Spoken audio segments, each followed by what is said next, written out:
What's up, guys? What's Welcome up? to the SpoilerCast of Ant-Man. We're the MTG podcast. We talk about movies, TV, and games. I'm one of your co-hosts, Jordan. With us, we have Luke. What up? And Manisha. Hi. Really energetic. That was really good. Just trying to add some life to this thing, man. It's really good. That's all we can do. Bring it back to life.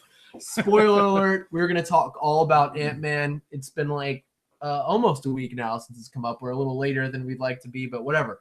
We're going to talk all about it. Spoiler details.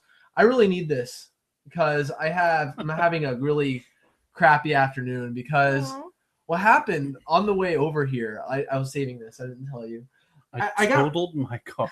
Almost. Oh my God. I was driving down the road, Jordan. feeding my girlfriend's cat, and I was and In all of the a sudden, car? In the car? No, I was on my way This is back. confusing. the way you're Sorry, telling the I'm a story. really bad storyteller. I was on my way back from feeding my girlfriend's cat, and on the road, I have to slam on the brakes because a duck is walking his family across the road. Aww. It's fine. I didn't That's hit You soul didn't hit the survivor. duck?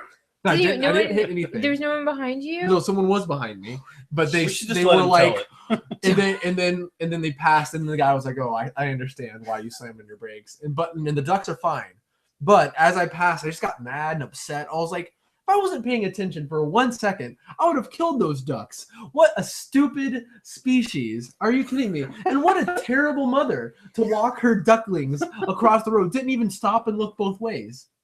Terrible. I know they're not humans and they're wondering, but they must be thinking in their small duck minds, there's monsters Oh my flying gosh. past the street. Maybe we shouldn't It'll walk. be okay. Mama's got us. I shouldn't lead my ducklings along the path of destruction. It doesn't. We're here to talk about Ant-Man today. And if you're, by the way, don't jaywalk down across busy streets with your human ducklings. Anyways, Yeah. Seen too many of that. I agree with the moral of that. we live in a college Crazy town. story. It's terrible. I saw a squirrel die today. Oh, I'm so sorry. Yeah. I'm glad. So I'm really happy that you slammed on your brakes for those ducks because the guy did not do anything for that squirrel. And it's dead. He aimed for the squirrel. He was looking for it. You're gonna hit him, though. Drove I up mean, on the come sidewalk. You gotta go for the head. I Make it a know, quick, I know. Squirrels are expendable. So it's so explode sad. his head. It's a quick, painless death. Maybe, I don't know. I've never had my Better head than squished. completely paralyzing the poor guy. That's true. We don't have any accounts as to how badly a head squishing actually does hurt because they're dead immediately. But I'm gonna pull the plug on this. Yeah, I agree. Let's move on. So about that Ant-Man. Ant-Man is a movie that came out. It's the 12th movie in the Marvel Cinematic Universe. I personally was quite excited for it. I was gonna try to tell you why, but I don't know. Whatever Marvel does, I believe to I be don't know. gold. I don't know, and the thought of just a small little hero running around is just a lot of fun. I don't have a lot of knowledge about Ant-Man from the comics. A limited amount. Limited, but he's not someone I've read a lot of issues for. Were you guys excited? Manisha, were you? How were you feeling? You didn't see it Thursday with us. You saw it later. Yeah, well, it's because I was doing something Thursday. All I right, would have seen it secrets? Thursday if I was available to.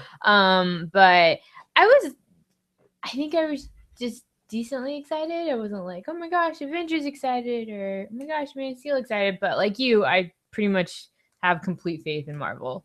So if they're gonna do a movie about Slay for a them. superhero who turns into the size of an ant, I'm probably gonna like it. I would think that this is the farthest they have to stretch believability, because after this we do have Black Panther and he's fine. He's just another hero. He's pretty standard stuff. Then we have Doctor Strange, Magician. We've seen that before, and we have the weirdest behind us, don't we? Doctor Strange? I think you. How he's have the we already weirdest? seen Doctor Strange? No, I mean, I feel like the weirdest stuff is behind us at this point when it comes to Ant-Man and talking raccoons. I would and agree with you, trees. except Doctor Strange, and I feel like Guardians of the Galaxy is probably going to a place where new things, because I kind of feel like that's their thing to introduce, first off, the whole universe. They were the ones to introduce this idea of a universe that people can go to. But I think Doctor Strange is going to introduce. I mean, obviously, you already know it's going to introduce another realm. And Yeah. I think that's going to be some weirdness that people are going to kind of be like, I don't know about this. what is going on here? But Yeah. I think it's going to obviously come into play and be key to phase 3 and 4.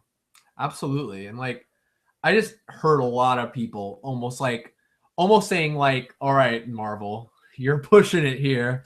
a guy who shrinks, like they're getting all nervous and scared.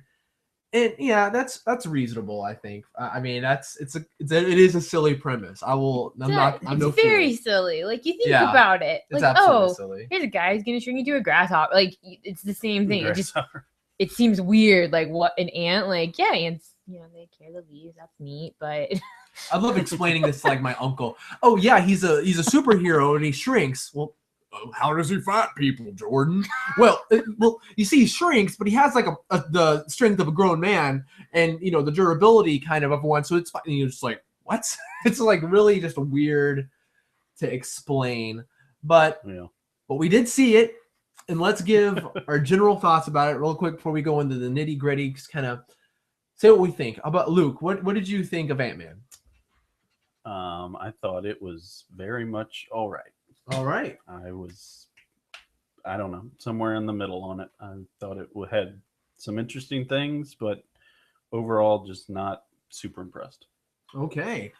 I'll go ahead and give my little 2 cents. I really enjoyed this movie. I thought it was something different for the Marvel Cinematic Universe to go. It was very much an origin story. There were you can get some similarities from like Iron Man with like a lot of the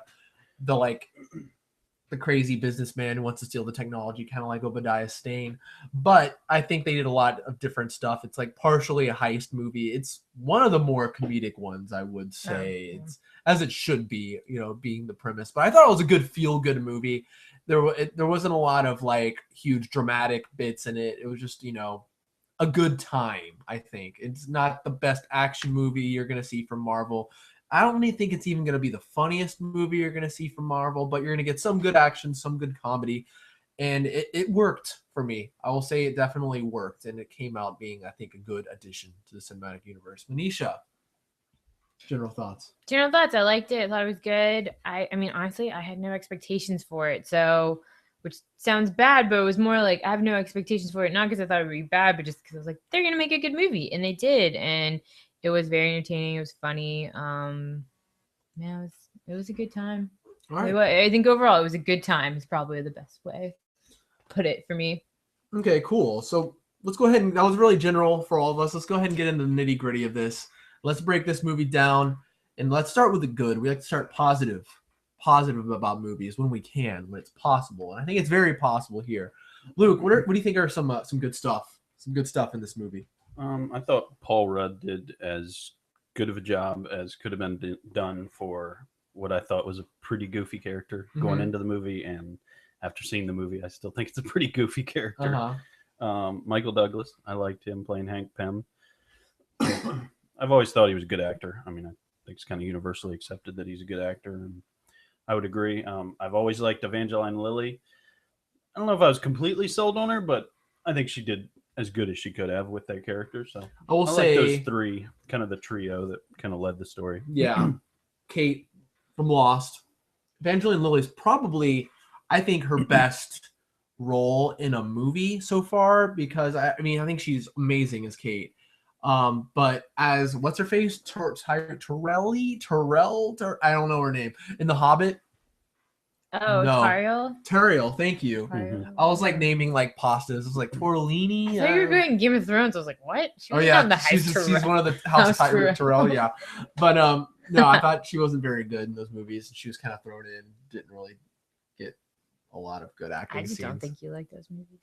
That might be it too. You never know. But I thought she was actually very good here. I think I'm with you, Luke. I think that's a good part of the movie is the cast. I think the cast is likable.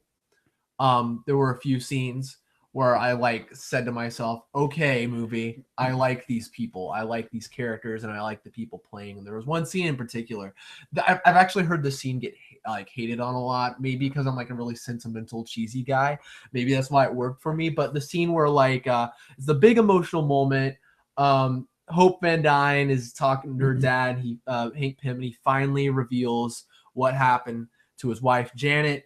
The whole thing, or how I thought it was cool just to see OG Ant-Man and Wasp, and how she gets how she goes between the atoms and goes into the subatomic realm. I thought that was really cool. But my part that really stuck out with me for the cast is just that was a good acting moment, I think, between Michael Douglas and Evangeline Lilly.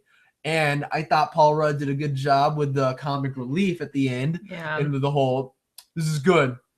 This is awesome. Breaking down walls. It's, really cheesy, classic comic relief move to like break up the tension. But I thought it was well done because I liked the cast. I liked the characters. And at that moment, I was like, I like this. I like these guys. I like this team. So that's a highlight for me for sure. And throughout the movie, pretty much is me kind of liking the team more and more. Even when they bring on Paul Rudd's goofball cast of oh, they were great. Of criminals, like what's his face, Luis, I think is probably obviously their highlight for comedy. It's the main source of comic relief, I would say. Safely. Definitely. And some of his jokes definitely didn't work for me, but a lot of them did. Most of them did. I will say he came out on the positive side. But yeah, Manish, something good. I really liked, because I'm a huge fan of continuity, like that Peggy Carter and Howard Stark were there. Yeah, they used Iron Man 2 Howard Stark too. Yeah, I know. I was like, what? How from the other one they would get to that face, whatever. I don't get that either. Good job. I guess if it works for you guys, it works. It doesn't work. But and I really liked that they included the Avengers a lot in this movie. It wasn't just sentence. It wasn't just a reference. They go to the actual facility. Like I like that a lot because a lot's gonna happen with the Avengers in the future. Absolutely. So that was probably my big what's good is I love that kind of stuff when they bring it together and they explained it, because I think that was a lot of people's problem with like Thor: The Dark World. They're like, no one helped out. Oh yeah. And so this time, like they actually explain it. Like, oh no, I would never trust him. So yeah. Yeah, that was a good scene. It was like, I think we should call the Avengers. And the whole, what was their explanation? Like, oh, I got it away from the Howard Stark. I'm not going to give it to his son, basically. Yeah, like he doesn't trust the Stark. So makes sense. It did. It made sense. It was makes a good sense time. from events of Age of Ultron as well. So. Yeah, he said, well, I want to drop another city or whatever. Yeah. Leading into next year's movie, that was a major burn. Yeah. When he said that, I was like, oh my god. It was a good excuse to not have them come in. Yeah, absolutely. Basically. To where, not an excuse is offered in most of them. So it was good to have one. Luke, more good stuff? Nope. Sam Wilson. Yeah. I like that he was in there. He's probably one of my more favorite like minor Avengers. I just think he's a good actor. I like the guy, and I think he plays Falcon well. And I don't know, it was kind of cool to kind of see what Ant-Man could kind of do on like a a bigger level. Whereas I think honestly that was the biggest fight of the whole movie, really. Yeah. Like match to match, and thought that was kind of cool to kind of measure him up against what was. I guess I would call him a B Avenger. Absolutely. B team. So it was like surprising kind of because like it was sort of spoiled for me in the trailer because I saw like just a quick flash of him and I was like, oh, I wish I didn't see that. No, didn't I? But I never expected that it was going to be a full-fledged fight with the Falcon. I thought it was really cool. It was a great way to kind of validate Ant-Man at the same time as Falcon, kind of like showing what they can do. Like, yeah, he can go toe-to-toe with an Avenger, even though it's not Iron Man or Captain America or the Hulk or anything. He can still go toe-to-toe with one of them and beat him, actually. And he didn't, like, kick his butt in a way that was embarrassing to Falcon either, showing, like, oh, yeah, see, he can beat this sucky one. He kind of, like, beat it. It's understandable that he beat him. Completely caught off guard by a crazy power. And crazy little ant took out his technology, so it's like it looked like a pretty fair fight. Yeah, it was well done. Yeah, like he adapted really well to the fact that there was a man the size of an ant trying to fight him. Mm-hmm. So I thought that was good. And he would come back with better tech, I feel like, next time. Oh yeah, learn. I'm sorry, Ant-Man. I don't think you'd have a chance later. Yeah. Now that they know about you. Yeah, pretty much. The element of surprise, I think, is pretty crucial when it comes to the Ant-Man's abilities, for the most part. But unless you're taking on like regular people or something, then you're fine. You'll pretty much win. But I think the movie did do a good job at like selling me that he's a superhero, that he's someone who is powerful. Like I remember during the Yellow Jacket Ant-Man fight, I remember thinking it's like goofy that I'm like seeing a Thomas the Tank Engine train go click, click, click against like a window, but like I was able to come home that the reality of it is if I like came in that room, I could die from that fight. I could get thrown from the window. I can get shot by a laser. I could get punched so hard. They say that punch so hard you kill someone. Punch too soft, it's like a love tap.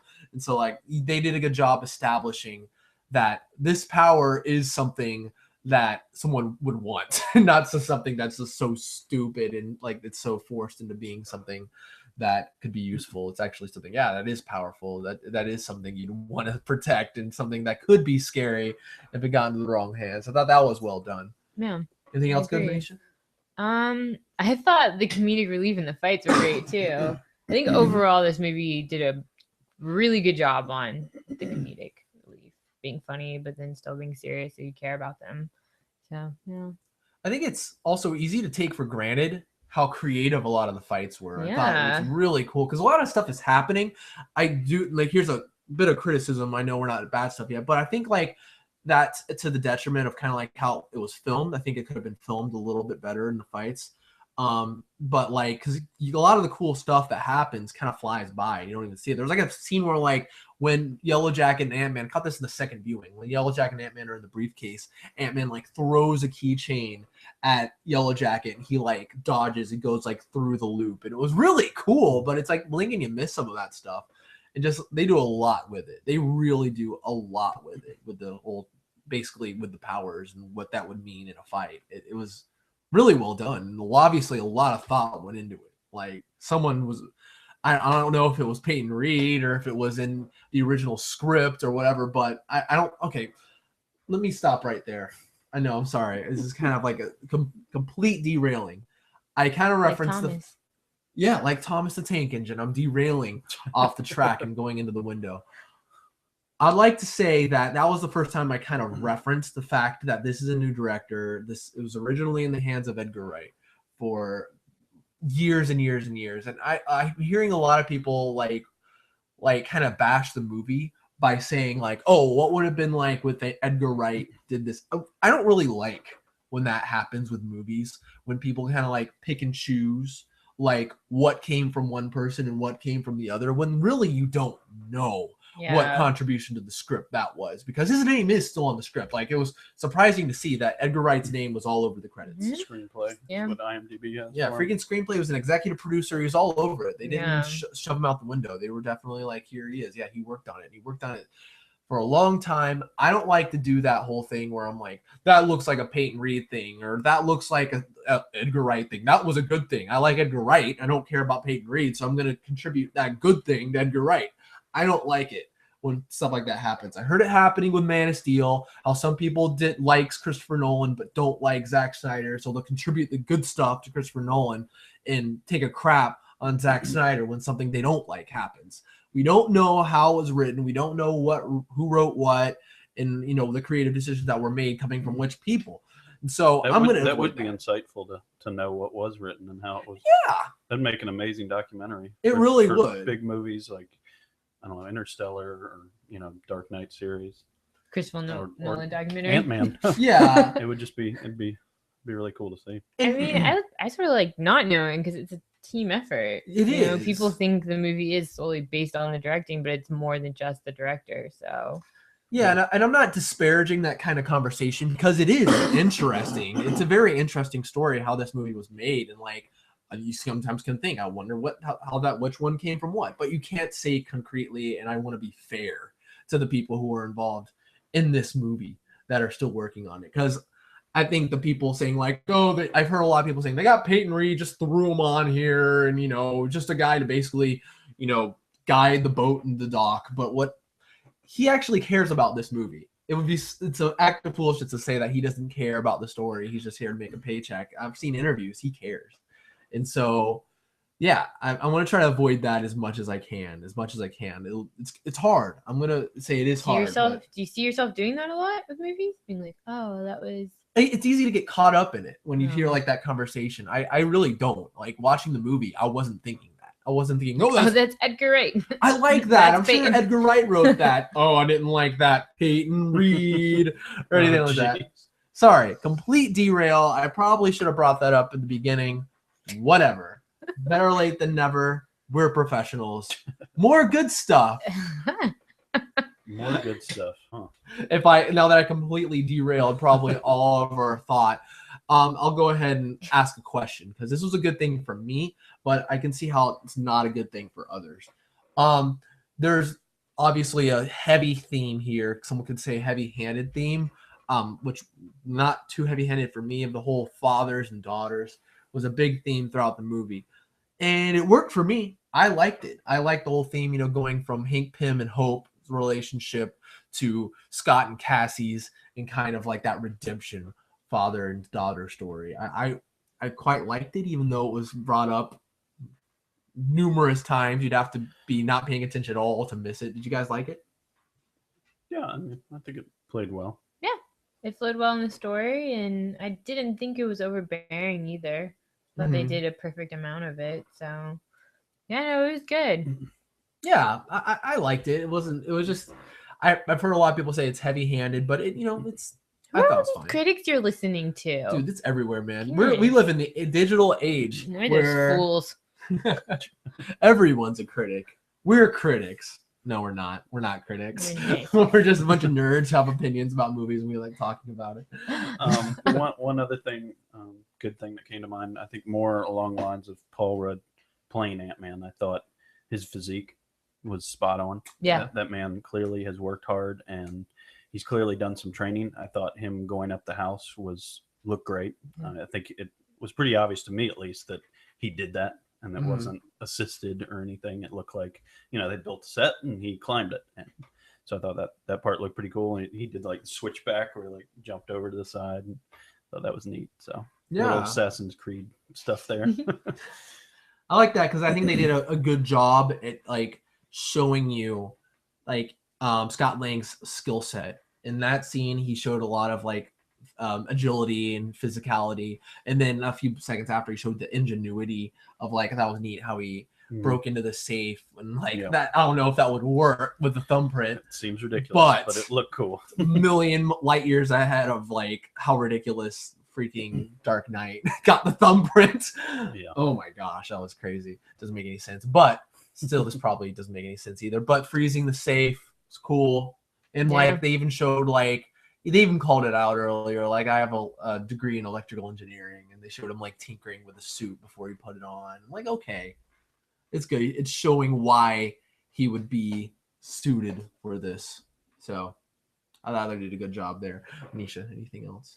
I have a lot more stuff. So. I really liked that there was no like a love triangle type thing, or really any like romanticism in this movie. Yeah, I liked that. I liked that they didn't put Hope with Darren of being like, oh, I love you and I trusted you and blah blah. Like I like there was just a good solid relationship of trying to gain his trust, and that his main struggle was with her dad. So did you like the kiss at the end? Was that all right for you? No, that was fine. I mean, I took it as just two people who work together hooking up. Pretty much, yeah. I would say the same. I don't see an everlasting bond there. It was funny, and it was it led to a funny scene, so that was easy to distract for because just to say even more, I love Michael Douglas in this movie. I'm not a huge Michael Douglas fan. I think he's good, but in this movie, I'm like, it's so good as Hank Pym, and just like seeing just more of that cool chemistry, that awkward like chemistry that they have that works. That like, so what's going on? He just like, when did this happen? And he's like,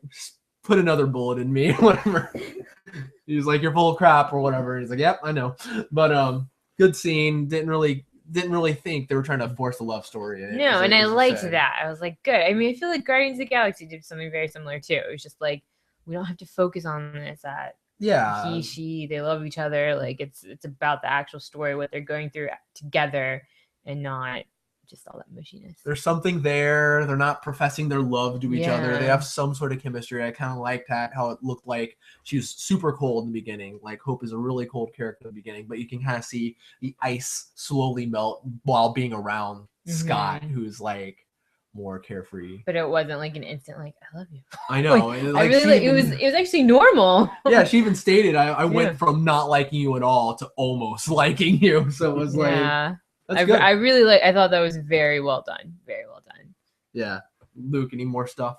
I think to the Michael Douglas point, I think it's cool to see an older actor who has a laundry list of movies that he's done. I mean, he's just been in Hollywood for so long now.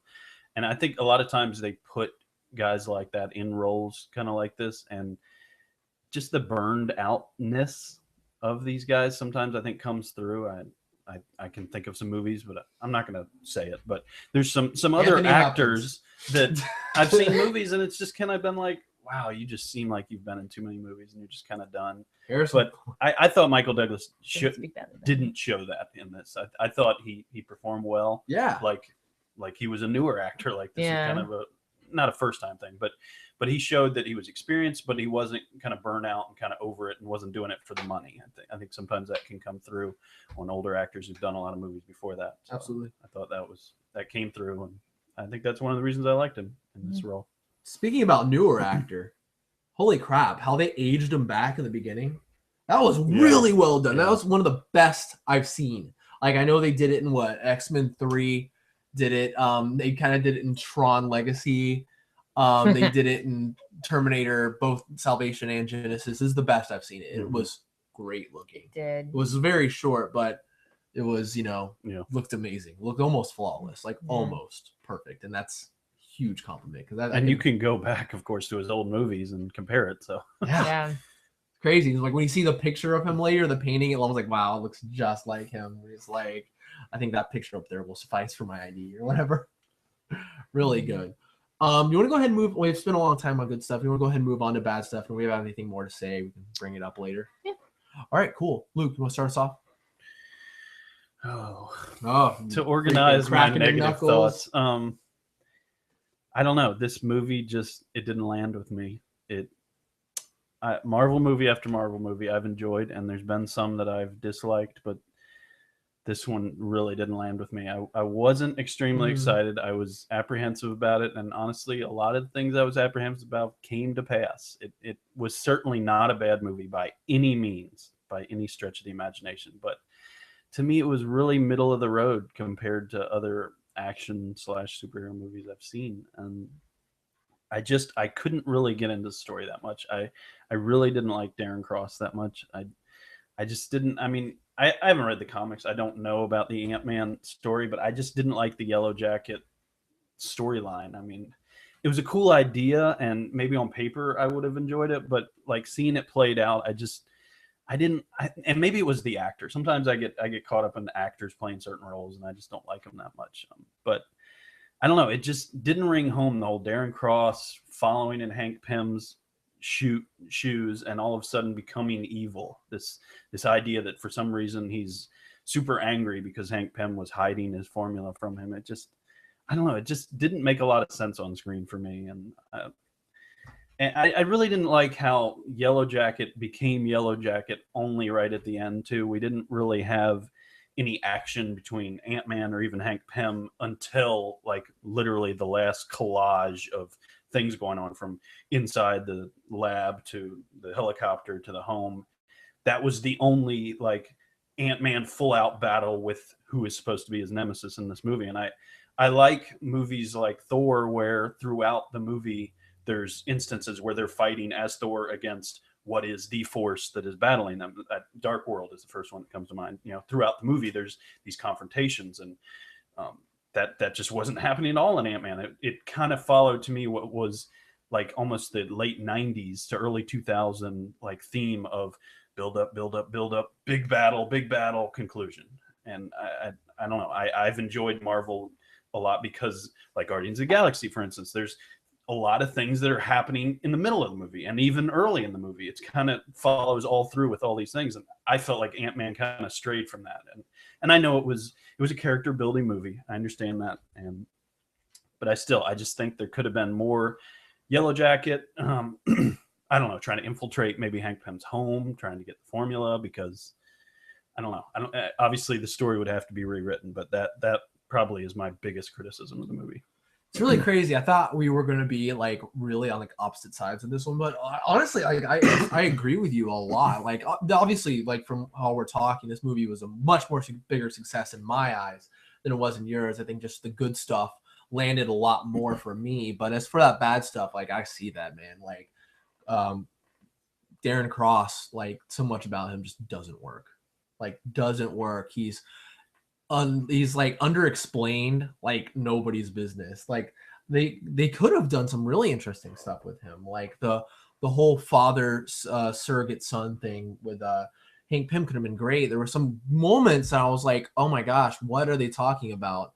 Like, I know you're talking about if something better is going on screen between you guys. Like the whole thing, I really like that line of dialogue. Like, what did you see in me? And he says, I saw myself.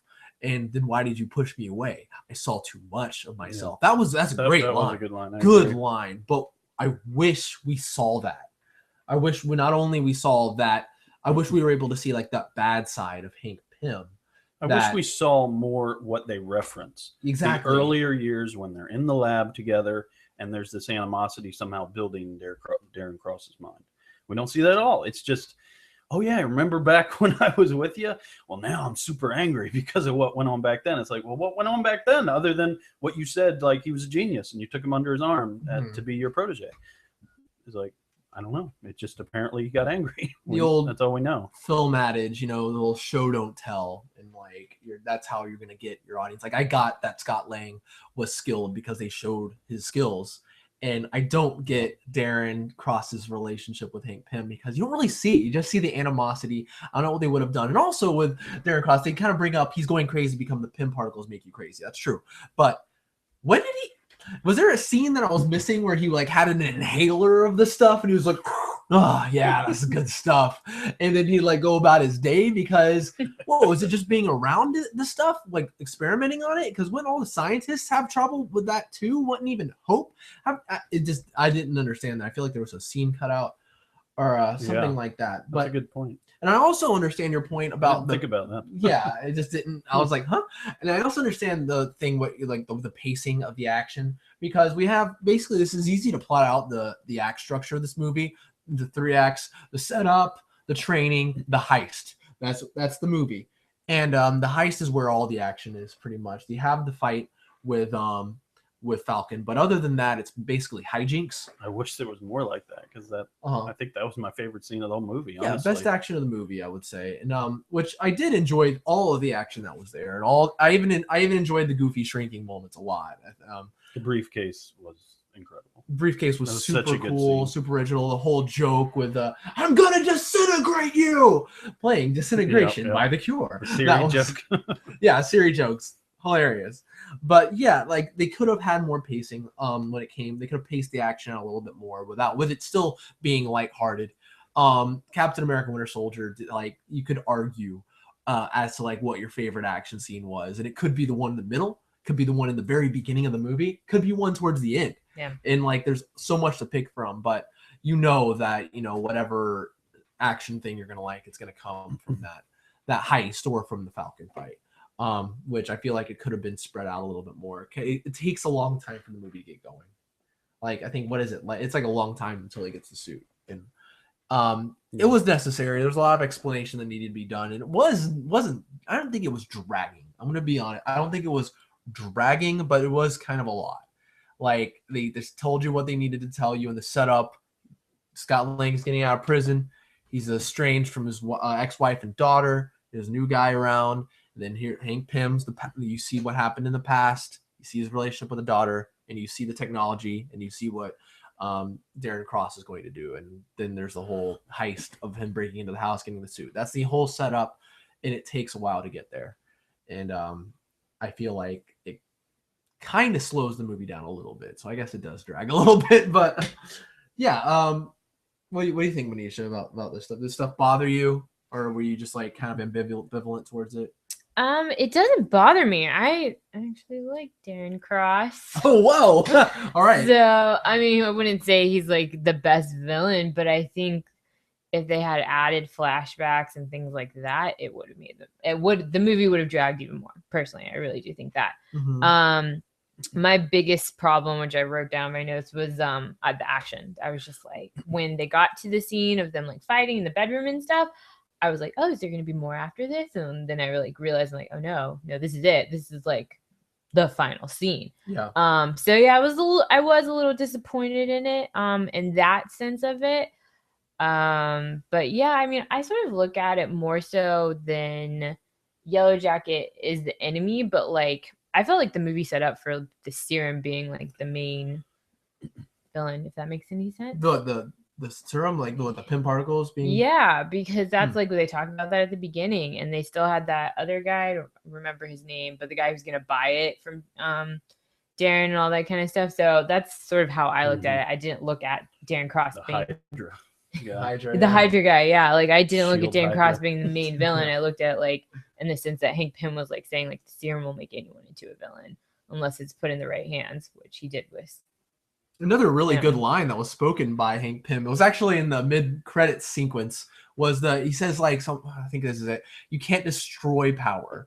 You can only make sure it's in the right hands. That's a really good line. Super great comic book line. But so I can kind of see that. Yeah, so that's sort of how I looked at it. I wasn't like, oh, Dan Cross, you're the villain. I'm like, no. The whole point of this movie was to get the serum, replicate it, and use it to get world peace. But yeah, so I thought he was fine for sort of like being a pawn. That makes sense. It's a weird perspective, yeah. But it didn't irritate me that much. I just thought the action was really slow. The action between the Falcon was great, but a little bit more wouldn't have killed the movie. It would have been great. Yeah, absolutely. Like I would have loved to see even like at the beginning of the movie, like if maybe like a fight with like old Hank Pym, like maybe he was young Hank Pym in the suit. Maybe like instead of like showing that like fight on Darren Cross's screen, maybe you could have just shown that fight. Yeah. Maybe you could have shown the entire thing that led up to the nuclear strike on the U.S. by the Soviets and the whole Janet thing. Maybe there could have been a big action build up to that. Now I think that would have even increased the kind of like emotional resonance of that if there was like a big action scene in front of it. So I don't know. Yeah. But yeah, I think that's a complaint we're all sharing is kind of like pacing a little bit with action. Pretty predictable too. Oh yeah. I mean, yeah. If we're gonna say like a flaw, it's definitely predictable, but still very enjoyable. Yeah, it like the whole thing when it was like how they really telegraphed the whole subatomic realm, and I was like, that's gonna be the key to the end of the movie, and I completely knew it. The only thing that was a question, I was like, is he gonna bring Janet out of that or not? And he didn't, but that's set up for the future. I'm sure if that happens, but yeah, you saw something in there. Yes. Yeah. What, like Thor? You saw something in there? You saw no, Thor? I heard about this. I didn't know about this during the first watching, but in the second watching, I saw an article on the internet. Like I didn't catch it the first time, but like this entity known as Eternity in the Marvel Cinematic Universe is apparently you get a glimpse of him in the subatomic realm, which I do see a figure of him like reflected, and like they even say like through eternity. Eternity is like this big cosmic being. I've only seen him in the Infinity Wars comic. He's in that fighting Thanos. That's so weird because are they doing that storyline? No, that's weird. I know. What a coincidence. It's crazy. But that was really cool. That's big. That's a big one. Yeah, apparently I'll have to read up on that. They've even said that I thought that was by the way, I forgot to mention that. I thought how they did the subatomic realm and the fact that they went there, awesome. I love that kind of stuff. Very Interstellar like scene when him going into it, and I know I'm going back to good stuff, but yeah, and apparently Kevin Feige says Interstellar. You mean good stuff? I understand. I agree. That too. But apparently they're going to use that a lot in future movies. The whole subatomic realm is apparently a big deal. I read a whole article on that. It's really cool. That's exciting. This is something I didn't like. I really didn't like. Oh, it's when he killed the lamb. The lambs, yeah. And then when he shrunk it, and he like flaked it. I was like, that's so cool. Yeah, what a jerk. I really dislike those scenes. Oh, by the way, before we get off Darren Cross too much, I will say that Corey Stoll is his name, right? I did like him playing him. He just didn't really just do him justice. I thought like he was acted well. I liked him, but I just didn't think they did him justice there. House of Cards. Oh yeah, that's when I was introduced to him. No, was he good in that? He was. Oh, I think he did well with what he had. Yeah, he was fun to watch for sure. Like him going crazy and just like, yeah, it was fun to watch. But he was really a troubled character in House of Cards too. I see him getting that role a lot.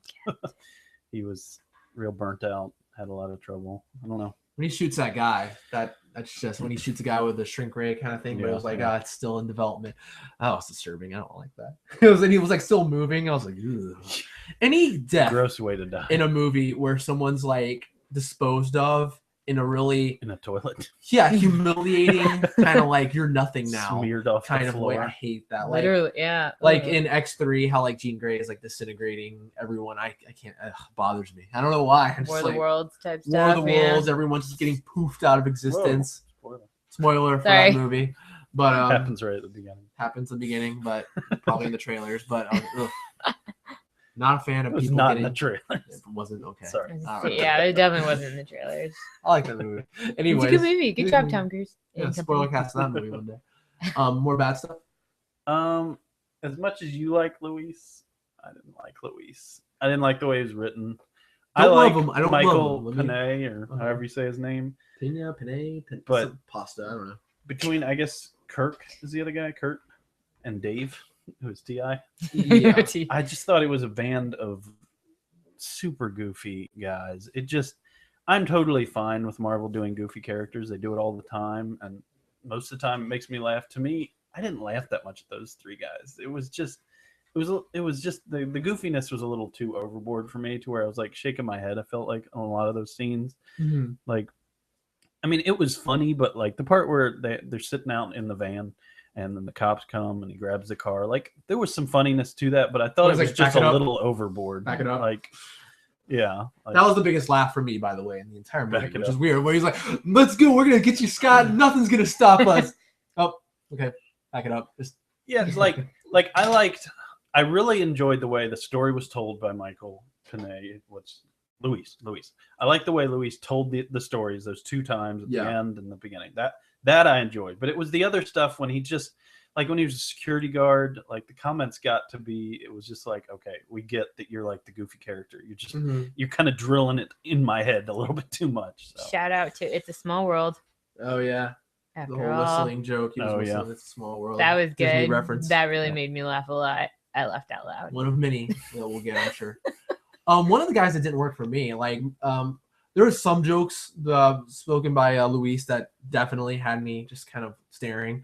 But Kurt, that type of humor, with a character in there, he has an accent, so everything he says is funny, does not work for me. And his accent is fake too. Absolutely. He was So in Dark fake. Knight. He was the guy who was like the tell me, or whatever, when he's like Harvey Quinn's pointing a gun at him. Mm-hmm. But didn't work. I hate that kind of humor so much, that he has an accent, so we don't really have to give him funny lines. We just have to make him sound funny. I don't like that. Like when he's just talking about like Titanic, and I was just like, okay, I get it. You have an accent, so it's supposed to be funny. That could have been a really funny line too. I mean, yeah, I know, I agree. I was not a fan of him as much. Yeah, T.I. I can kind of take or leave. He's just kind of there. But He's not a pretty good actor. yeah, he was just T.I.'s just there. kind of faded in the background for me. But Just make rap albums. Please, you're good at that. I really like Luis. I thought he was pretty funny. people were roaring with laughter. Yeah. I feel like that's the kind of performance, the kind of humor it was. You're either gonna think everything that character does is gold and it's hilarious. See, or but a I lot of it love isn't the good. storytelling stuff. Yeah, That was good. That was I think that was Those were one elements that's- I like, though, and stuff I don't like. Yeah, so. I think that was really smart and really funny. I think like most people are gonna laugh at that, but I think a lot of it, like that mysticism, like stuff like that, you're either gonna laugh at that or like stare in confusion. Stuff like that, I kind of stared in confusion a little bit more, being like, haha, yeah, okay. But I guess I get into like a mode especially when I'm introduced to a brand new superhero. I mean, I think I probably take it a little more serious than probably most people do. It's like, okay, this is the Marvel Cinematic Universe. I've been bought in for years on this. oh yeah, And I'm here, like, I want to follow this. When there's a new character, like we were talking about Infinity. It's Eternity, sorry. Same thing. Um, really. When there's a new character introduced, I'm going online. I'm going to read what I can about it. I'm not going to read all the comics. I don't have time for that. But I'm going to read like some backstory because I want to be kind of ready for what's going to happen, so I understand it in Guardians of the Galaxy 2 or something like that.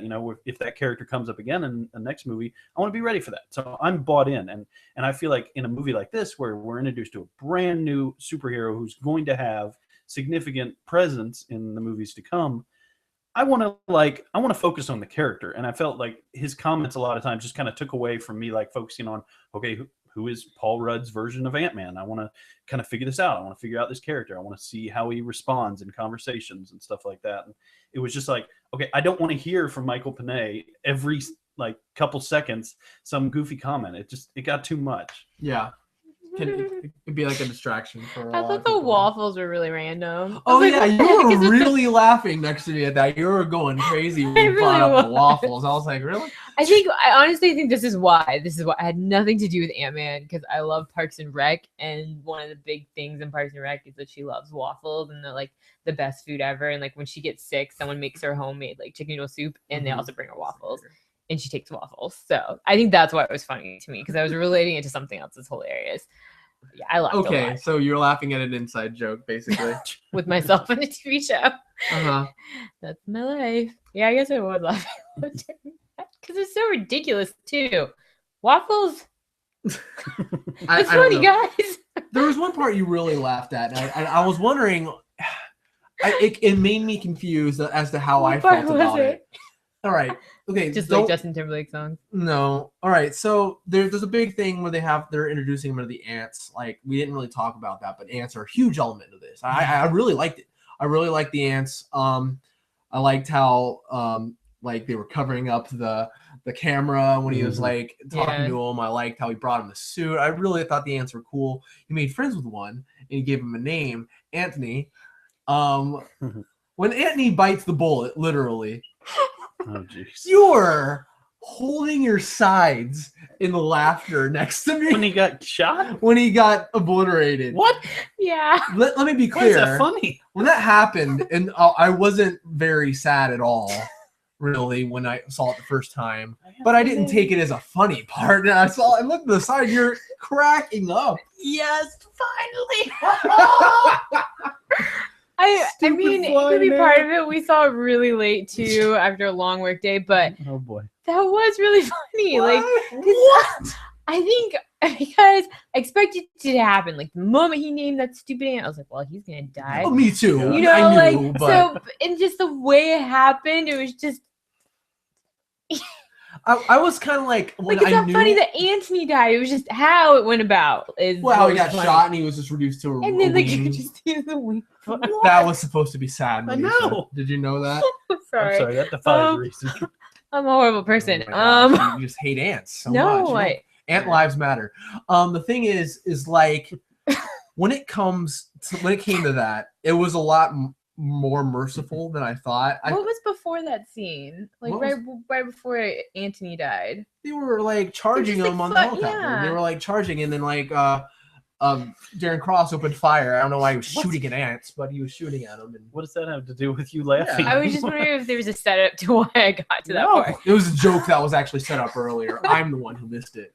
No, Come on, Anthony. I hope you don't get hit by a bullet. Anthony! Oh, I think it was just, There was an audible snare roll. it was just so like it was supposed to be so like epic and dreadful. It's an ant that All right, I can didn't be feel- replaced. that's the entire movie. I don't know. I honestly. That's one of my major complaints about the movie. It's all goofy. The one part You're that gonna tries laugh to at be that serious. one part and not realize that the entire idea of an Ant-Man. No, that is It's really goofy. goofy, but they I thought they did it in a really like when he was like running with the ants, like come on. When I saw that in the trailer, I was like, this looks dumb. I like that. and then it looked really cool in the movie. So I don't know why. I don't know why, guys. I don't know 'Cause why. I'm so confused by that. I was confused in theater. I was like, "What's happening?" I have this woman here who's just I laughing her just head don't off. during understand this. your logic. Embarrassed. Okay. Like let me be clear again. I was not moved to tears by the departure of poor Anthony.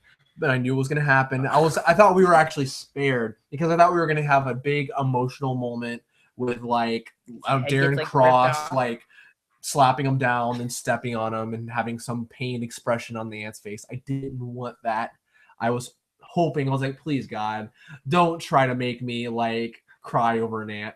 A merciful amount of time was not spent on that moment, which is the really short part, thankfully. But I thought it was fine because like he had this whole thing where like, oh, I'm naming the ants and stuff like that. And he obviously like had not so much like he was like, these ants are my family or anything stupid like that. Oh my That would have God. been too far. But they were a little bit more than tools. Like Yeah. he enjoyed the ants, which I thought was cool. It kind of like separated him from Michael Douglas. They didn't go anywhere with it, but like he was saying things like, come on guys, and let's go buddy, and stuff like that, which is, you know, it's cheesy, but I liked it. But yeah, apparently that whole him getting squished did not work for everyone. But anyways, any more bad stuff that we're going on about? I'm sorry if my laughing was a bad thing. It's okay. It's all right. I was not, again, I wasn't too choked up, so I was think just more puzzled it was than ridiculous. anything. It was one of those things that's ridiculous and it's funny but predictable at the same time. I don't know. Yeah, sure. That's what it was. I reacted a lot to this movie, a lot more than I normally do. I feel like in theaters. You did. I think you I really said did. like a bad word to the villain after the lamb. I heard it. Yeah, I You was were really upset about I that. was really upset. Guess I just didn't get as invested in this movie. Well, I mean, like I said, I had basically no expectations. I cared, but I had no expectations. This isn't one of those movies I was like so blown away by. Well, I wasn't really blown away by it, but I just really enjoyed it. If You someone, would have issues if you were blown away with this movie. yeah, if someone leaves ambivalent or whatever, I'm not surprised. I'm not like, what? How could you? I'm more like, okay, yeah, sure, because you know that makes sense. Whatever. But yeah, I mean the movie's doing pretty well critically, but not very well financially. So a lot of people I feel like are kind of like scared of this movie. Not scared, but kind of just like, what about it? You know, kind of like what we alluded to earlier. But any more bad stuff before we kind of move on to some open discussion? I think I'm good. All right. Anything else we want to kind of mention / reference in this? There was a sort of Spider-Man call out, but apparently that was written before this deal was made. So it's kind of just a I missed that. happy What are we coincidence. talking about? All right, when that last little Just a little montage, thing. when the reporter is talking to Falcon, he says something along the lines of, "We have guys who jump, guys who swing, guys who crawl on walls." What are you looking for? Exactly, I'm looking for a guy who shrinks, and so that was like kind of a happy coincidence. But yeah, fine. I'm so excited for Spider-Man. And what does she mean we have? I didn't get Like that a either. catalog? Like Some kind? like we're reporting on these people. I don't know. Who was that? It seemed must have like missed it that. was a reporter who had like an inside inside sources. So basically just a good source. Not really like, I don't think it was like someone from S.H.I.E.L.D. or anything like that. But that scene went by so quick, I'm probably missing a few things, but good Stan Lee cameo. Yeah. Gosh, anything else? There's a lot I wanted to say, but I can't, I'm gonna think about it later, but I mean, this is ridiculous, but I know this is ridiculous. that's fine. For a split second, I thought I saw Nick Fury. He's in the background. It's like, hey. What part? It was like when he was walking and this guy like turns around and looks at him intently, and then like then Ant-Man's like walking and it goes away. But I swear, for like a split second, I don't know. I'll have to wait until I see it again. That's But I very feel like like them. To other do that. people would have picked up on that, not just me, if that was the case.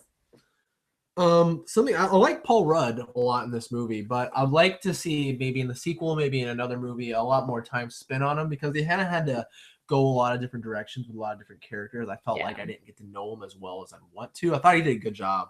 Like he wasn't as comedic as I thought he was going to be. Like he was comedic, but like a lot of it was in his facial expressions. Like when things would go on, they like cut to him a lot. When he was like, "Oh, don't." When Hope's talking to Darren, he's like, "Oh, don't worry about him. He's just a senile old man." It just cuts to him. He's like, Yeah, she doesn't mean it. I like that Paul Rudd wasn't as goofy too. I thought it fit really well. Like I like that a lot about him, where he still was funny, but you know, he held it back a little bit. Yeah, I'm not saying I don't want him to be more goofy. I just want more of him, really. Yeah. That's the main thing. I'd like to know more about his character, because like even it was kind of weird with the Darren Cross stuff. Like Darren Cross made it personal with Scott Lang at the end, but they don't really have any sort of relationship, so it didn't really land on any sort of character or emotional level. He's like, with that whole thing, he kidnaps his daughter, and he's like, I want my daddy. He's like, I want your daddy too. It's like, and he's like talking to him like, you offend me, Scott. I'm like, what? Why? You don't know him. You're meeting him for the first time tonight. He's jealous. Well, okay. That's the basis of it. He's jealous because Hank Pym picked him over Darren.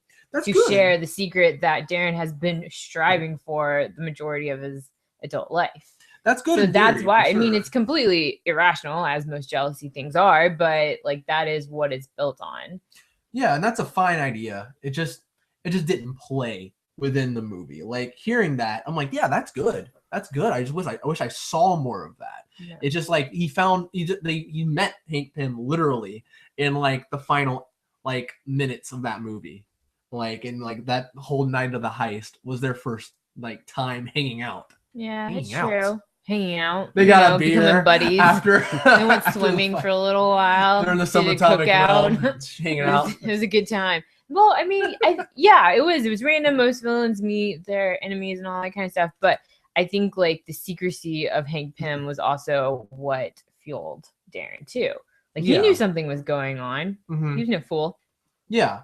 Which I'm fine with that. It's just, and I'm not saying every villain has to have a relationship with their heroes. I don't like it. Well, that's like in every Spider-Man movie, and I feel like they need to ease up on that sort of thing.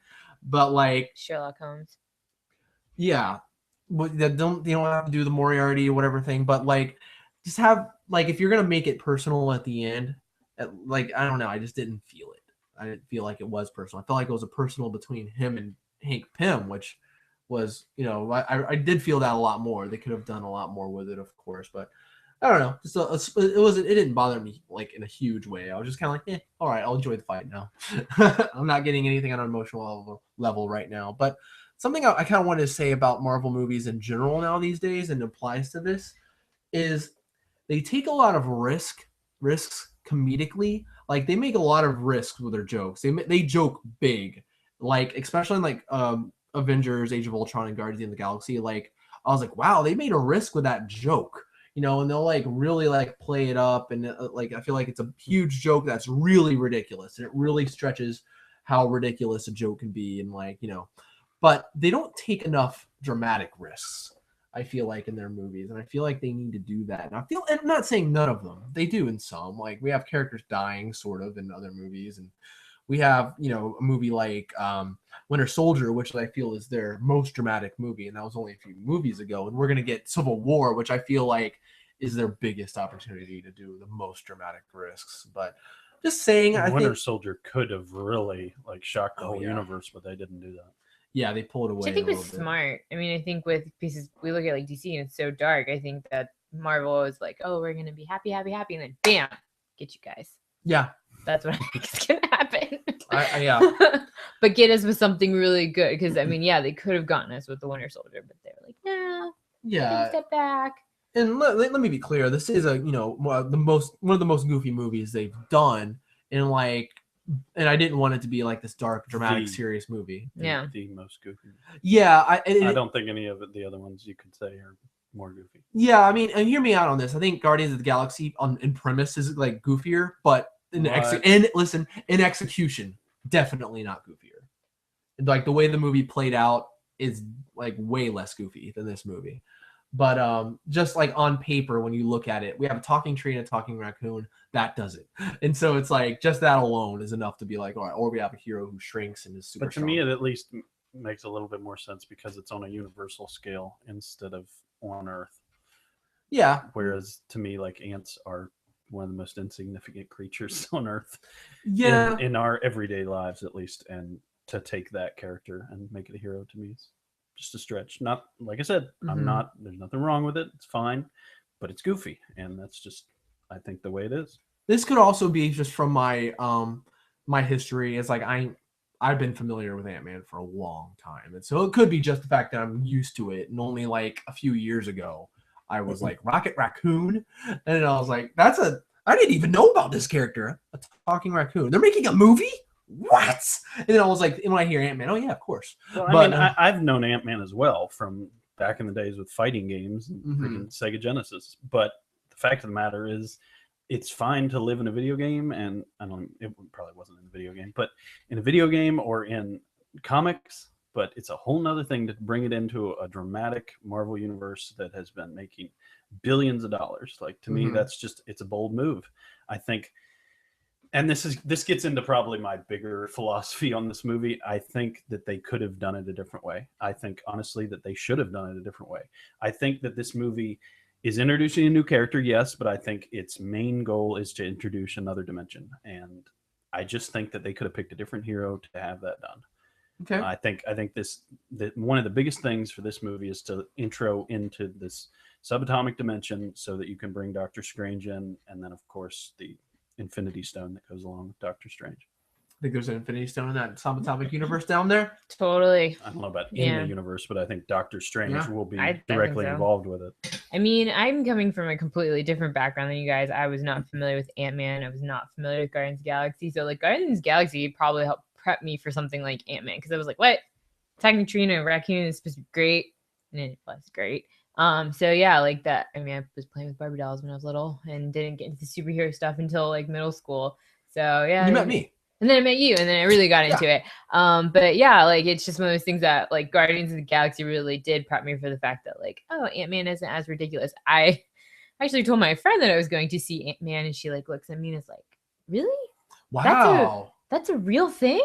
She's like, What? I had heard stuff, but I didn't really think they were making a movie about Ant-Man. And I mean, for people who aren't involved in the Marvel Cinematic Universe and aren't, fans of this, like, yeah, that does sound pretty stupid. So, I mean, I can see where everyone's side is coming from in that sense. I went into it blindly, and so that probably helped Yeah, a lot for me and how much I enjoyed it. So I've heard of some people throw around like, oh, this is like the lowest, one of the lower money-making opening weekends Marvel's done in a long, long time. And it's like, oh, is Marvel in trouble? No. Good Lord. Come on. All right. I hate those articles that are written. Because people say, like, because people are like, oh, well, people came to Guardians of the Galaxy. All right, two things. One, early reviews of that movie were out of this world. Like 98%, 100% were the early reviews on like Rotten Tomato. Also, that movie was marketed brilliantly. The trailer was amazing. The trailer for this movie was kind of, it was all right, but generic. Yeah, it was a little more generic. The trailer to Guardians of the Galaxy was striking. Yeah. And so, like, I'm not surprised that movie made, like, as much as it did, really. Striking. Yeah. All right. Yeah, I have to agree. I think you're right. It's going to come right back around when they hear that, when they see a poster of freaking Captain America fighting Iron Man. They're going to freak out. I'm going to freak out. Everyone's going to freak out. I think people just want things to fail. That's the internet, man. Do you not understand how hard people worked on this, even if you don't like the movie? Like, appreciate the fact that they worked hard, and it was, they probably put their lives into this. They also like to tear down things that are successes. I mean, it's like we've talked about before. I follow Apple very closely, and it's like every other day. It's like, the next iPhone, it's gonna suck. Like, there's just so much of that garbage. It's like, oh, this is the greatest company in the world. Well, let's do an investigation into this about them. And Marvel, they're the greatest franchise to ever. They made $8 billion freaking dollars. Like, well, then let's find a crack and let's freaking try to open that crack up. I know we've had it's just ridiculous and a time waster. If you have complaints, it's fine. Like, we write need that. a well-informed letter. Don't attack little things like Ant-Man wasn't the most successful movie ever made, like so many of their other movies are. Like, don't attack that. It's not gonna be. Everyone knows that. I mean, Manisha's friend didn't even know it was out. Like, it's fine. Like, there's gonna be movies that are gonna come out like that. It's still a super successful movie. Yeah, and we can't expect every Marvel movie to be as successful as the Avengers or Captain America. I mean, we can expect it to not be. I mean, that's absolutely silly. Yeah. Like, to have expectations for Civil War, for the next part 1 and part 2 of the Avengers, that's a normal expectation. But especially a movie that is building up to a character that's probably going to have a great role later on, like, this is pretty okay. Like, if stop Civil being mean, War world doesn't make more money than the Avengers or Age of Ultron, that's nothing to complain about. No, and I really hope there aren't articles written about how Civil War is a disaster because it only made $160 million. Like, give me a break. Come on. It made it made slightly less of a fortune than that other fortune that was made. It made slightly less of a fortune. It's like back in the day when Avengers was coming out, like Marvel was more the underdogs. Like us nerds were wringing our hands together before Avengers come out, hoping that this would work, hoping that this would be the success that it was. And now they're the big boys. They're the ones that everyone else is competing with, not just other superhero movies, but every movie. And so now it's easy to kind of be like, to nitpick and to pick out every single little thing and be like, oh, it's Marvel, because they're apparently the big boys, the people who are like the man. And when it's funny, we overlook the fact that it's still run by the same people. These are still the nerds who took a risk by splitting off into Marvel Studio. Kevin Feige, like people complain about him, but he's awesome. He's so cool. He cares. Like this is a studio that cares about these stories, and they want them to be good. And so I feel like people need to be a little more graceful when if they love superhero movies. That if they love superheroes, if they love these properties, they need to take a step back. People just like to complain, and it's annoying. Kevin Feige's great. Like, if we could get a guy like him in every production DC, company, someone like him in DC. I've said that for a long time. DC needs a Kevin Feige. They need someone who loves those comics. I mean, that's where it comes down to. It just, it's ridiculous. I think not only should people not complain, I'm going to take it a little bit further. I'm going to say that I think people should stand in awe of what the franchise has done. And I know we've talked about this, but specifically, there's victories that have come, and I don't think people have actually taken note of what they've done. Like, let's think about other movie franchises that by movie 3, it was either an abysmal movie or it just wasn't making the money. Even if it was a pretty good movie, it just wasn't making the money that the first one did. Yeah. And I think it's the amazing thing is not only have they run a franchise through 12 movies, but they've kept people engaged, like super engaged.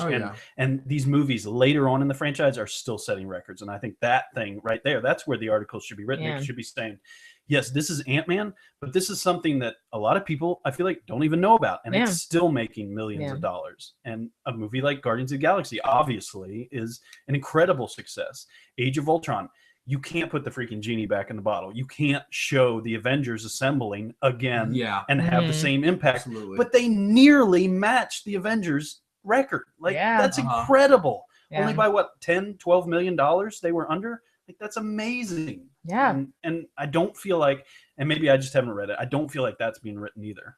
No, absolutely. I think you're completely right. And I think it goes with the world of entitlement. Like, we expect a movie that's going to break these box office records, and be as good as Avengers every single time. Exactly. Not to mention what Jordan was saying about marketing and timing and stuff. I mean, Jurassic World just came out, and that was so good. And so the Ant-Man is following on that, and people don't realize, like, all that kind of stuff matters.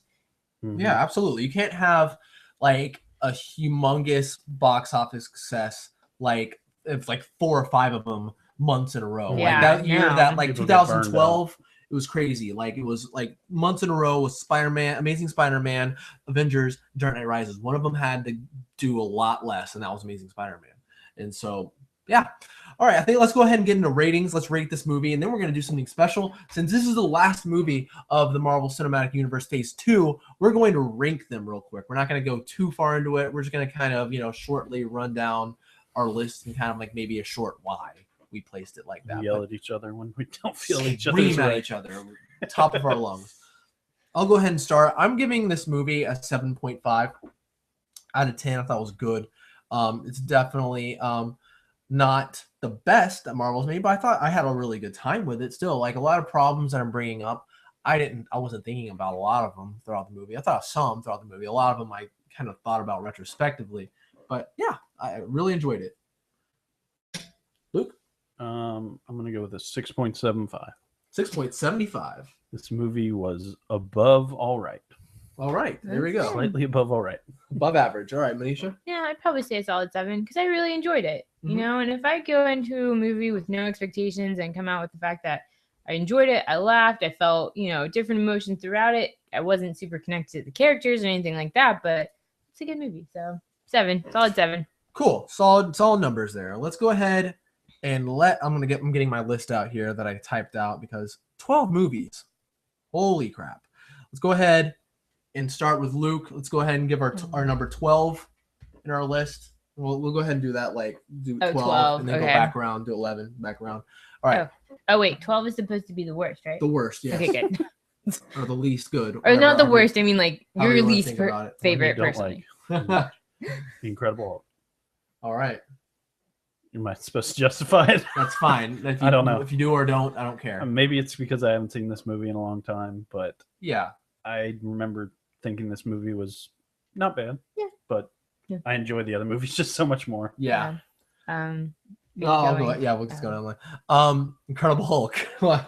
It's not a bad movie.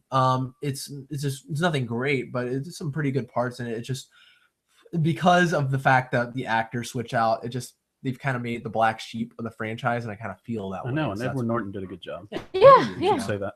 Yeah, it was completely fine, and so that's why it's where it is for the most part. Pretty much third that. Wow. Okay. Yeah. All right. So we're Incredible all Hulk. together Same on reasons. that. Good movie, We're but definitely gonna have everyone like this. Probably not not. at all. Luke, what's your number 11? Ant-Man. Ant-Man. Oh wow, second worst. Okay, that's interesting. Cool. I think it's mostly because I enjoy the other superheroes just so much more. Okay. My number 11 is Iron Man 3. It's crazy. I know. I there's a lot about that movie I just didn't like. I'm not going to go into it. Just it was let down in a lot of different ways. It's not just the whole twist with the villain. It's not just that. Trust me. There's a lot of problems I have personally with that movie, and it just didn't work that well for me. Nisha, number really? Yeah. Oh my gosh, it's your number 11. It's Okay. Iron Man 3. I just Crazy. It's still enjoyable. I like watching it, but it's not a bad movie either. It's just, there's I mean we can go into it, but there's a lot of stuff about it that I wasn't a huge fan of. Still enjoyable. I'd still sit down and watch it. If someone was like, "You want to watch Iron Man 3?" I'd be like, "Sure, let's do it." But yeah, on this list, it's 11. All right, number. You guys are so weird. Number 10. Yeah. Oh, the Iron Man 3. There's not much love for Iron Man 3. I don't think any of us flat out dislike that movie. No, the thing no. that I really don't like, and I don't flat out hate this movie. I don't at all. Like it's a decent movie, but definitely decent movie. I hate that most of the movie he's not in the suit. Not at all. It drives me insane. Not at all. This is an Iron Man movie, not Iron Man suits. Like it should be Iron Man Suits 3. The fact that his crap isn't working, it's funny Tony once, Stark and the but suits. yeah, exactly. Yeah. That was really And it's ridiculous because his previous suits were fine in the Avengers, and Oh then my in this gosh. one they're just like. He was Like a getting hit pile of by trash. Mjolnir, and then they were just getting I know. They're held eviscerated. together by magnets. Just one little tick. Yeah, boom. exactly. Ugh. Number 10 for me is Thor: The Dark World. Some reason with me in this one is with Iron Man 3 and Thor 2, I have a similar complaint. Is that like the advertisement kind of like boasted a darker tone. This is I know this is expectations or whatever, but then getting into it, they're like more comedic than ever and more lighthearted than ever. It just really threw me off balance. Where I thought like the promotion for Ant-Man was pretty appropriate when it came to like how goofy it was. But Thor: Dark World, I mean, this is villain, probably the worst one, probably the worst villain in Malekith or whatever. Anyways, go ahead. This is where we part ways. Yeah, I think Jordan. so. All right. Iron Man 2. Iron Man 2. Okay. All right. Pretty much the same reasons, not exactly, but the same reasons as Iron Man 3. Like, it's still an enjoyable movie and I like it. There's just some things about it. Also thought it was a little drawn out too. Okay. But if it comes on ABC Family, I'll watch it. It was a little drawn out. Luke, number 9. Number 9 is Thor. Oh, wow. Ooh, Okay. we do part I ways. thought of all the Avengers, it was just the slowest movie. I thought there was a lot of time spent with what's her name, his girlfriend. Jane Foster. I just thought a lot of that stuff with her kind of slowed the movie down, and I enjoyed the stuff where it actually showed Thor, jumping worlds and fighting ice monsters. But I just thought the stuff with Jane Foster kind of just dragged. It was just a little slow for me. Yeah, we're divergent huge here. Iron Man 2. Divergent. We're divergent. Oh, jeez. Iron Man 2 is my number 9. That's my least favorite. I just like the thing is I was between Iron Man 2 and Thor: Dark World, but I was like thinking, well, really the deciding factor was like, man, that briefcase suit was really cool. Yeah, I'll put Iron Man 2 above it. That was really the deciding factor. All right, you're number 9, Manisha. My number 9, just seen it once, but it's Ant-Man. Ant-Man, okay. Yeah. All right, cool. We don't really have to talk about it. We just reviewed the movie. Pretty much. All right, number 8, Luke. Captain America, the first Avenger. Okay. We are on the same one on that one, actually. I put that at my number 8 as well. I love the first half so much, but the second half is just so weird. It's like a montage. Yeah, I agree. It is the first half of the movie was really cool. I like the way they built up that character. I think it's almost kind of what I wish Ant-Man had kind of done with the character. I really enjoyed it. Really connected with him. Made him Captain America for me. Yeah, I really love that. Like, I can't say enough. Like, if that second half was as good or almost as good as that first half, I would have been way up higher. But that second half is just weird. Your number 8? It's Iron Man. Iron Man 1. Wow. Yeah. That's wild. What? I will explain it on the next ones. Oh, Go ahead, goodness. Luke. Okay. Goodness. All right, your number 7, Luke. Iron Man 2. Iron Man 2. Okay. Just not quite as good as Iron Man. All right. I put actually Ant-Man number 7. It's kind of dead in the middle, but yeah, I liked it. A bit more than the other ones. Like, it was really close between that one and Captain America, though. I'm not gonna lie. Just that second half, I just disliked the second half. Is the thing. If it was to give me something that I thought was pretty good, which I just yeah. Anyways, number 7. It's Thor: The Dark World. So for me, I know Iron Man's awesome. It is. But like, I really like Thor like a lot, and that's why it's higher. Did we skip a step? What was your number 7? Iron Man 2. Sorry. Okay. Sorry. I just didn't say much about when your number 7 is. I'm sorry. Thor: She's The Dark World. Thor: Dark World. Okay, Mhm. that's higher up. All right, number 6, Luke. Thor: The Dark World, and to me, this is where I start getting in the movies that I really enjoyed. Okay. Yeah. This is where it's like these are like top-notch movies for me. I really enjoyed The Dark World. I'm sorry you didn't, but all right. I did. I thought the action was just so good. I love the fight between the worlds going through the portals. That was pretty cool. That was probably my favorite montage of all the Thor battles. I just really enjoyed it. And I enjoyed the deception. I thought it was kind of cool. His brother and all that mess. I didn't like how it was edited. We had talked before the movie how like you could tell that they kind of gone back and added some things. Yeah. I'll try not to spoil anything else, but screw it. If you just- haven't seen all the Marvel movies, I don't know. That was probably my biggest complaint, but I thought it was cool. It showed you Thor's world and so much of it. It just, to me, it built so much more on his story that the first Thor movie didn't do. Yeah. Okay. Wow. Number 6 for me is Thor 1. So it's a completely like switched around here. I don't know. Like, I think it may, like, a lot of this stuff on this list, it has to do, some of it may not be like technically a better movie or whatever. Some of it's just like what they did for me at the time. Some of it's just like what a movie means to me sometimes. But at the time, I was so impressed by Thor. I didn't expect it to be good at all for some reason. I wanted it to be, but judging by the trailers, I was like, what? He looks like, I didn't know anything about Chris Hemsworth. I'm like, what? He looks like a pro wrestler because he like drop kicks that one guy. And then I saw it. I was like, oh my gosh. And it also has the distinction for me of having the best Marvel score. I love that score. I was really upset that they threw it out for the second movie. But yeah, I really like Thor. Number 6 is Thor. Oh, wow. Yeah, it's You've been staring? yeah, basically. No, I just really like the Thor universe. I love it. I love the going to a different world. I mean, what Luke said about the Dark World, I like a lot too. That we really got to see his home more so. Yeah. And then Thor, I love the Bifrost. I do. Well, Bifrost is in several movies now. I know, but I'm just saying that was the first time we saw it. No, but yeah, I still liked it. Could have done a little less with the whole like Jane Foster deal, but overall it was like enjoyable. The It's funny. of that line? Oh my Gosh, I know you hate that line. I just feel like it's an anchor on Thor, like almost like, and maybe they're doing that on purpose, but it's just like you have Thor and like all this that is Thor and his world, and his demigod. And he doesn't even have his powers for a lot. And then it's like Jane Foster, and it's like she's a scientist and she's a fine character, but she just doesn't seem to fit in the Thor world. Probably could have been portrayed better. There's a lot of reasons why I wouldn't rank this movie high, but for some reason, I don't know, it just resonates with me for some reason. Well, I think like what you said, it's just like where we were at that time in life, how it made us feel, like that kind of thing. Yeah, this isn't ranking on how well the movie was made, or at Personal least for me, list. like this is, I I could watch that movie over and over again. And this list Like, I could highly change enjoyed it. tomorrow when I watch one of these Tomorrow. movies again. I don't know. Luke, you're number 5. Iron Man. Absolutely love that movie. I think it is the best of the main like Avenger movies. I think it's heads and tails above all the other Avenger movies. I just think it was shot so well. Okay. We're in agreement there. Number 5 for me is Iron Man. Just an amazing origin. It's fantastic. tale. It started it all, and not just because of that. It was just really good. Going back to it, I'm like, man, it's a freaking good movie. Me and Joe watched it again recently. So good. It's awesome.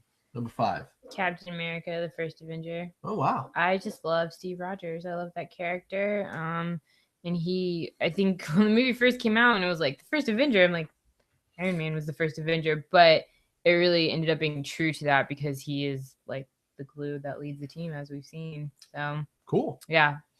All right. Number 4, Luke. Captain America, the Winter Soldier. Dun-dun. Really good movie. A lot going on. I think that's my favorite thing about it. Just so much going on, so much action. It's just a non-stop, like, mind-exploding action movie. Oh, yeah. And it's shot really well, and the story is super complicated, and it's just really cool.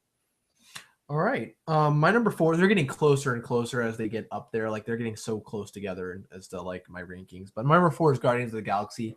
This is really close to my next movie on my list, but it's special. It's a very special movie, super watchable, super fun, and like surprisingly heartfelt. I love it. I gave it a high rating. Shout out the SpoilerCast. I don't know. Age of Ultron, just because I have to say, like, I've only seen it 3 times in theaters. Oh, that's it? I've seen it twice. So I've got like it's one of those things that I think later on it will get higher in the rankings. I just need to see it more, and then I feel the same way about Ant-Man too. A lot happens. There is a lot happens. So yeah, that's number 4 for me. Great movie. All right, you're number 3, Luke. Guardians of the Galaxy. All right, love that movie. It's probably one of my favorite movies. Awesome. My number 3 is Age of Ultron. It's really close, but I really love this movie. I thought it was some of the sights I see in this movie are just like, oh my gosh, I can't believe they're doing this. I can't believe they're doing this. This is amazing. But yeah, I love that movie. But yeah, that's my number 3. I feel like it's just a geeky, like a geek's ultimate dream. It's just like such a dream to see all these characters interact in the way they do in this movie. Yeah. It's just like, it was like just that opening scene was like, oh my gosh. We're back. And even seeing them party together, I was like, this is a dream come true for me. But, the Avengers partying. Exactly. Yes. Hanging out, like, like Ant-Man Avengers. Avengers partying. I mean, honestly, 1 through 4 are just such a it's hard. This is so hard. Number 3. Guardians of the Galaxy. All right. Yeah. You look together on that yep, one. Yep, we are in agreement. I have to say it's definitely become one of my favorite movies. When I was on the plane coming back from Europe, it was a movie I decided to watch because it made me think of home. Oh. Yeah. It's like America. Guardians of the Galaxy. Not Captain America. Not Captain Guardians America. It wasn't on there. It wasn't an option. Yeah. Great movie. I've been craving to watch that movie, by the way. Like, I need to watch it soon. Yeah. Number 2, Luke. Age of Ultron. Okay. The Avengers and Age of Ultron, which obviously from my list, that's the next one. The Avengers, number 1. But Avengers Age of Ultron, to me, they're just hand in hand. Avengers I slightly like more, but Age of Ultron, man, it's really close in my mind. I love the collab movies where everyone comes together. I think unless something drastic happens and like Guardians of the Galaxy 2 comes out or Doctor Strange comes out and just blows me away, it's going to be hard for me to not always rank the Avengers as like the top movies because I enjoy all these heroes, some more than others, but once they all come together, it's like a explosion for me of just enjoyment. So it's really something amazing that I never thought I would see when I was a kid. Number 2 is Avengers. Love it. Seeing that movie the first time was something crazy. I had that thing after seeing it that I was like, I felt a little depressed just because it was so amazing. I didn't want to see any other movies until I saw it. I just wanted to keep watching Avengers. And it was like a while. before I'll just like watching a movie. I remember watching a movie and being like, I wish I was just watching the Avengers again. I just want to watch it because it's just so amazing at the time for me, and it still is amazing watching it. But yeah, it's a simpler movie than Age of Ultron. There's a lot less going on in pretty much every aspect, but I think that's what made it kind of special at the time. You're number 2. Number 1 and 2 are the same. Marvel All The right. Adventure is definitely number 2. Same reason. It was the first one. It's up there with Age of Ultron, but there's something special about it. Seeing everyone come together for the first time. Okay, so our both our number 1s, Captain America: The Winter Soldier. I think that movie is near perfect. I love it so much, and just every time I watch it, I'm just like, maybe that's because out of the Avengers, Captain America is my favorite Avenger. I just think he's awesome. He's kind of like the Superman of this world, where in like his ideals, whereas Superman is my favorite superhero, and the Superman the movie is my favorite movie. I think Captain America: Winter Soldier is like right there with it, right there. I just love this movie so much. Yeah, I think it has everything. That movie so surprising. Huge shout out. I mean, it has so much more than just this, but the choreography for the fighting was amazing. Like it was absolutely mind blowing. And every time I watch it, I'm like, this is so good. But yeah, it had everything. The writing was great. The acting was great. The chemistry between everyone was great. It's just great. And it's so encouraging that they're not the Russo brothers, directors of this movie, as not only directing Captain America: Civil War, but also directing Avengers: Infinity War Part 1 and Part 2, and that's amazing news for me. So I'm super excited for that. All right, guys, that was awesome. I'm really glad we got to do that. And got it off our chest. Yes. We just love these movies so much. We talk. I can't even think I forgot we were on air for a while, but we were just kind of like just enjoying hearing you guys' lists so Welcome much. Into our room. Hey, how's it going? But that does it for our show. We hope you enjoyed our list. If you want to send us your list and tell us your opinion on ours or whatever you want to do, you can comment in many ways. Nicely, please. We really appreciate positive comments. We got really positive comments on our Inside Out video. It was really nice. Thank you. But yeah, you can follow us on Twitter at MTGPod and on Facebook.com/MTGPodcast. I like really just I was like MTG Podcast and on Instagram at MTG Podcast. And also subscribe to our YouTube page. It's up there, I think. And comment. It's down there, I think. Yeah. But anyways, thank you guys so much. Yeah, thank you. This was fun. Thank you. Till the next one. Please look out for ducks when they're crossing the road, because let me tell you, they're not going to look out for you. See you later. Bye.